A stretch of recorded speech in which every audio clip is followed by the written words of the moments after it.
Hyderabad really saw all the blitz that one could see. It was a night of glamour and a touch of political drama in Hyderabad as the Telangana government hosted the royal banquet in honor of the Miss World 2025 contestants at Hyderabad's historic Chowmahalla Palace.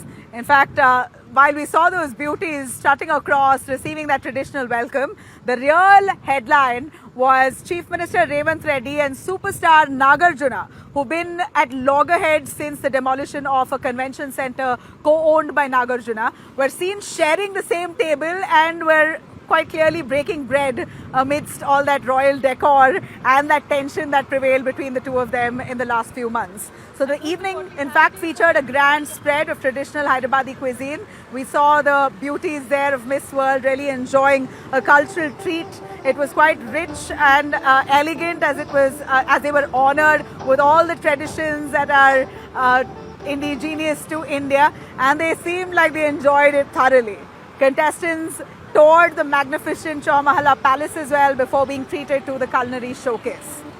Now, also in attendance at that event was film producer Alu Arvind, veteran producer Suresh Babu, and host of cabinet ministers who were also seen, along with some senior government officials.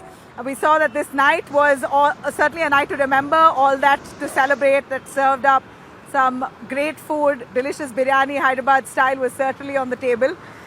So a group of 35 contestants soaked in the ancient splendor of the UNESCO World Heritage Site. They were taken around areas like Ramappa Temple in Palampet, Mulugu.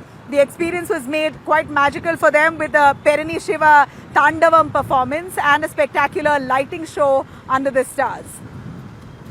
Another group that explored the iconic Thousand Pillars Temple and Warangal Fort, marvels of Kakatiya dynasty architecture and rich South Indian heritage. I could go on for the kind of the festive atmosphere that was arranged for them.